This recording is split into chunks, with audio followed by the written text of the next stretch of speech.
माही ने किसी तरह से अपनी घबराहट को काबू किया और अपनी कलाई सहलाने लगी, क्योंकि उसकी नाजुक सी कलाई पर वाकई में रणवीर की पकड़ के निशान मौजूद थे और उसे समझते देर नहीं लगी कि वाकई में रणवीर रात को उसके रूम में आया था। माही ने खुद से ही कहा, माही, जब तक वो मॉन्स्टर यहां से चला नहीं जाता तू इस रूम से बाहर निकलने का सोचना भी मत, इसीलिए उसके जाने का थोड़ा वेट कर। ऐसा सोचकर माही मुड़ी और बालकनी की तरफ आ गई। वह तो बस रणवीर के वहां से जाने का वेट कर रही थी। तभी उसकी नजर नीचे की तरफ मेन गेट की तरफ गई, जहां पर रणवीर और आदित्य दोनों ही गाड़ी की तरफ बढ़ रहे थे। दादाजी और फैमिली के बाकी सभी लोग भी उसके आसपास ही खड़े हुए थे। दादी ने रणवीर का माथा चूमते हुए कहा, अपना ख्याल रखना मेरे बच्चे। और देखो, दादाजी की बात का बुरा मत मानना, वह तुम्हें बहुत प्यार करते हैं। रणवीर ने बिना किसी एक्सप्रेशन के कहा, दादी, आप अपना भी ख्याल रखिएगा। तभी सुगंधा जी ने रणवीर के गाल पर प्यार से हाथ रखते हुए कहा, रणवीर बेटा, नाराज होकर यहाँ से मत जाओ। हम सभी तुमसे बहुत प्यार करते हैं। हम सभी तुम्हारा जल्द से जल्द वहां से लौटने का इंतजार करेंगे। रणवीर ने सुगंधा जी को साइड हक करते हुए कहा, चाची, आप ऐसा बिल्कुल मत सोचिए कि मैं आपसे नाराज होकर जा रहा हूँ। वैसे भी मुझे स्टडी के लिए तो बाहर जाना ही था। तभी आदित्य ने मुंह बनाते हुए कहा, मॉम, मैं भी जा रहा हूँ, कोई मुझे भी तो पूछ लो। सुगंधा जी ने हंसते हुए कहा, आदित्य, वहां रणवीर है ना तुम्हारा ख्याल रखने के लिए, तो मुझे कोई चिंता नहीं है। आदित्य ने भी हंसकर सुगंधा जी के गले लगते हुए कहा, मॉम, मैं आप सबको बहुत मिस करूंगा और बीच बीच में आपसे मिलने भी आता रहूंगा। आप हमारी फिक्र मत कीजिएगा। दादाजी ने कहा, ठीक है, अब गाड़ी में बैठो, तुम दोनों को वक्त पर एयरपोर्ट भी पहुंचना है। आदित्य गाड़ी की पिछली सीट पर जाकर बैठ गया। रणवीर, जिसने अपनी साइड का डोर ओपन किया ही था, तभी उसे खुद पर किसी की नजरें महसूस हुईं। उसने पीछे घूमकर थोड़ा ऊपर की तरफ देखा तो उसकी नजर माही पर गई, जो रेलिंग के पास खड़ी हुई उससे ही देख रही थी। माही को देखकर रणवीर के होठों पर एक छोटी सी एविल स्माइल आई, जैसे उस स्माइल में कोई रहस्य छुपा हुआ हो। वहीं रणवीर को अपनी तरफ देखते देख माही, जो रेलिंग के पास ही खड़ी हुई थी, झटके से पीछे हुई। माही की ये हरकत देखकर रणवीर के फेस की स्माइल और भी बड़ी हो गई और वो गाड़ी में जाकर बैठ गया। रणवीर तिरछी नजरों से अभी भी उसी जगह देख रहा था जहां पर माही खड़ी हुई थी। वहीं माही, जो डरकर पीछे हो गई थी, उसने वहीं रखे काउच पर बैठते हुए कहा, ये मुझे ऐसे क्यों देख रहे थे? माही, अब तू ज्यादा मत सोच, वैसे भी तो ये यहाँ से जा ही रहे हैं ना। अब तो तू आराम से इस घर में रह सकती है। अब तुझे कोई परेशान करने वाला नहीं है। कुछ ही देर में रणवीर की गाड़ी वहां से निकल गई। उसी के पीछे 2 गाड़ियां और भी जा रही थीं, जो बॉडीगार्ड की गाड़ियां थीं। अभिराज जी खुद रणवीर और आदित्य को छोड़ने के लिए एयरपोर्ट जा रहे थे। आज इस घर के दोनों बेटे कुछ सालों के लिए अपने परिवार से दूर अब्रॉड जा चुके थे। ये सोचकर दादी थोड़ी उदास हो गई। उन्हें हमेशा ही रणवीर की फिक्र सताए रहती थी, लेकिन तब कम से कम ये तसल्ली तो थी कि रणवीर उनकी नजरों के सामने है। पर रणवीर के इतनी दूर जाने से दादी थोड़ी परेशान भी थी कि पता नहीं वहां पर उनके दोनों पोतों का ख्याल कौन रखेगा। अधिराज जी ने निर्मला जी को समझाते हुए कहा, निर्मला, तुम इतना ज्यादा परेशान मत हो। मैंने रणवीर को यहाँ से दूर जरूर भेजा है, पर उसे हमेशा अपनी ही निगरानी में रखूंगा। कहकर दादाजी अपने रूम की तरफ बढ़ गए। भले ही अधिराज जी किसी के सामने अपनी इमोशन जताते नहीं थे, लेकिन ये उनका दिल ही जानता था कि वो अपनी फैमिली के लिए कितना ज्यादा परेशान रहते थे, खासकर रणवीर के लिए। जब से उनके जवान बेटे बहू एक हादसे में मारे गए थे, तब से उन्हें रणवीर की चिंता हमेशा लगी रहती थी। वो रणवीर के सामने हमेशा ही सख्त बने रहते थे, लेकिन आज रणवीर के दूर जाने से उनका खुद का दिल भी बहुत बेचैन हो रहा था। 7 साल बाद ASR कॉलेज। एक लड़की जिसकी उम्र करीब 19 वर्ष के लगभग थी, वो हंसते हुए कॉरिडोर में भागी जा रही थी। इस समय उस लड़की ने एक ऑफ व्हाइट कलर का अनारकली सूट पहना हुआ था। भागने की वजह से उसके लंबे बाल जो खुले हुए थे, वो और उसका दुपट्टा हवा में लहरा रहा था। वो लड़की भागते हुए पीछे की तरफ भी देख रही थी। ये थी हमारी माही, जो अब पूरे 19 साल की हो चुकी थी और उम्र बढ़ने के साथ ही उसकी खूबसूरती में भी काफी इजाफा हुआ था। पूरे कॉलेज में माही के मुकाबले कोई भी खूबसूरत लड़की नहीं थी, इसीलिए कॉलेज के सभी लड़के माही को अपनी गर्लफ्रेंड बनाना चाहते थे। लेकिन माही इन सब से दूर अपनी ही दुनिया में मस्त रहती थी। उसका चुलबुलापन भी वक्त के साथ और भी ज्यादा बढ़ गया था और बढ़ गई थी उसकी शरारतें भी। वहीं उसके पीछे एक दूसरी लड़की उसे आवाज दे रही थी, माही रुको, मेरी बात तो सुनो। माही ने हंसते हुए पीछे देखा और कहा, पहले मुझे पकड़ कर तो दिखाओ, फिर सुनूंगी तुम्हारी बात। कहकर माही गार्डन एरिया की तरफ चली गई। वहीं आसपास से गुजर रहे स्टूडेंट उन दोनों को देखते हुए मुस्कुरा रहे थे।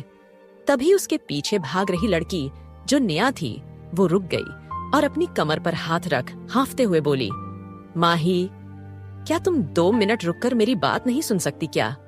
कितना भगा रही हो यार।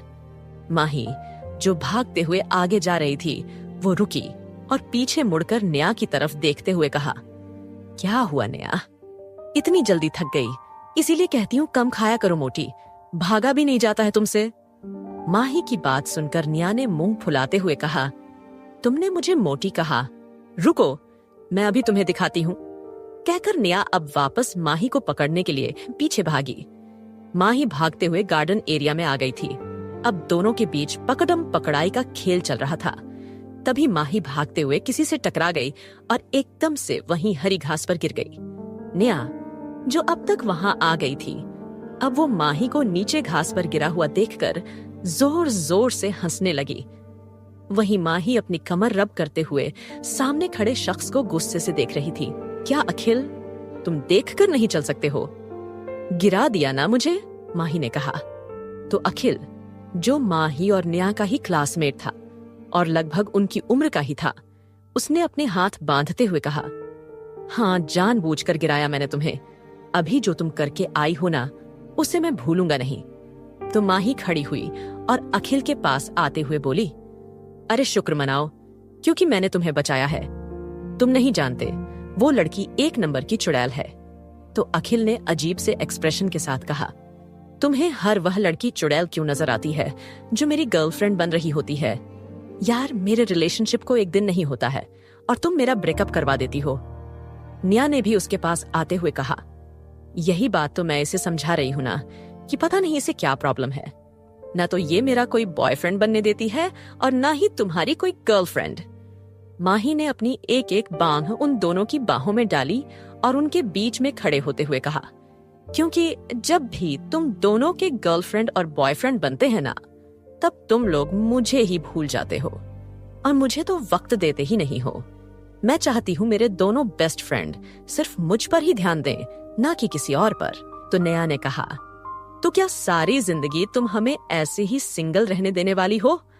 और अखिल ने कहा, और कभी ना कभी तो हमारी शादी भी होगी ना, तो क्या तुम हमें शादी भी नहीं करने दोगी?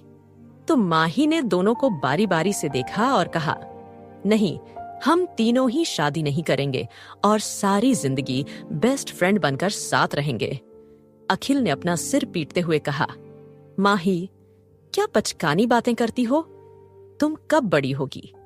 तो माही ने उन दोनों को छोड़ा और उनसे थोड़ा दूर जाते हुए कहा, बड़े होने की जरूरत ही क्या है? जिंदगी तो बचपने में ही होती है ना। नेहा ने अखिल की तरफ देखा और कहा, इसका कुछ नहीं हो सकता अखिल। ये ना खुद किसी की गर्लफ्रेंड बनती है और ना मुझे किसी की बनने देगी, और तुम्हारी तो ये बिल्कुल नहीं बनने देगी। अखिल ने हंसते हुए कहा, कभी ना कभी तो इस झल्ली को भी किसी से प्यार होगा, तब शायद ये हमारे इमोशंस को समझ सके। नेहा ने माही की तरफ देखा और कहा, तुम्हें लगता है हमारी झल्ली सी दोस्त किसी की गर्लफ्रेंड बनेगी? ये किसी लड़के से बात करना भी पसंद नहीं करती है। तो अखिल ने कहा, क्यों, मैं लड़का नहीं हूं क्या? नेहा ने अखिल के गले में अपनी एक बाहें डाली और कहा, तेरी बात अलग है अखिल, तू तुम्हारे बचपन का दोस्त है। तो अखिल ने कहा, बचपन का दोस्त हूं, पर लड़का भी तो हूं ना। नेहा ने बात बदलते हुए कहा, अब तू कहां इन चीजों में पड़ गया है? चल कैंटीन में चलते हैं, बड़ी तेज भूख लगी है। वैसे भी इस माही ने बहुत थकाया है। कुछ देर बाद निया और अखिल एक टेबल पर बैठे हुए सामने बैठी हुई माही को अजीब नजरों से घूर रहे थे।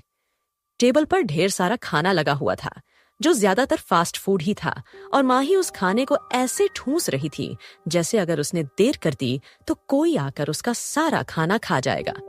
माही ने जब उन दोनों को कुछ खाते हुए नहीं देखा तो थोड़ी देर रुकी और मुंह में भरे खाने की वजह से अजीब आवाज में बोली, तुम लोग ऐसे टुकुर टुकुर मुझे क्या देखे जा रहे हो? नजर लगाओगे क्या मुझे? चुपचाप अपना बर्गर खाओ। कहकर माही फिर से अपने हाथ में पकड़ी पिज्जा के स्लाइस को खाने लगी। निया ने हैरानी के साथ कहा, माही, क्या तुम्हें यकीन है कि तुम इतना सारा खाना खा जाओगी? तो माही ने उस पिज्जा की बाइट को निगलते हुए कहा, क्यों? तुम्हें कोई शक है? फिर माही ने दूसरा स्लाइस पिज्जा उठाते हुए कहा, अगर नहीं खाना होता तो मैं इतना सारा खाना ऑर्डर थोड़ी ना करती। अब तुम लोग मेरा माइंड डिस्ट्रैक्ट मत करो, चुपचाप अपना खाना खाओ। अखिल और निया दोनों ने दूसरे की तरफ देखा और अपना सिर ना में हिलाकर अपने अपने हाथ में पकड़े हुए बर्गर को खाने लगे। माही ने बगल में पड़ी कोल्ड ड्रिंक का सिप लेते हुए कहा, ये आलिया कहाँ रह गई? सुबह से नजर नहीं आ रही है। निया ने कहा, अरे वो वहीं होगी ना, उसकी फेवरेट जगह है ना, लाइब्रेरी। तुझे तो पता है ना, जब देखो वो वहीं घुसी रहती है। अखिल ने अपना सर झटकते हुए कहा, पता नहीं उसे वहां कौन सा सुकून मिलता है। मैं तो जरा देर बुक्स उठाकर बैठ जाऊं, मेरा तो सिर दर्द होने लगता है। तो माही ने उसका मजाक उड़ाते हुए कहा, मुझे पता है इसीलिए तू राम का नाम लेकर ही पास होता है। वैसे एक बात बता, तू इतने कम नंबर से पास होता है तो घर में पिटता नहीं है? तो अखिल ने रोंदू सी शक्ल बनाते हुए कहा, यार, पिटने से पहले ही मैं घर से बाहर चला जाता हूँ और तब वापस लौटता हूँ जब मेरे पापा का गुस्सा थोड़ा शांत हो जाता है। लेकिन फिर भी पूरे 8 दिन तक तो मेरी इज्जत की फजीहत होती रहती है। बात बात पर मुझे नंबर कम लाने के लिए सुनाया जाता है। आखिर क्या राज था रणवीर की उस रहस्यमयी मुस्कुराहट का? क्या होगा जब रणवीर वापस रजावत पैलेस लौटेगा? जानने के लिए सुनते रहिए टॉक्सिक लव 2 सिर्फ पॉकेट FM पर।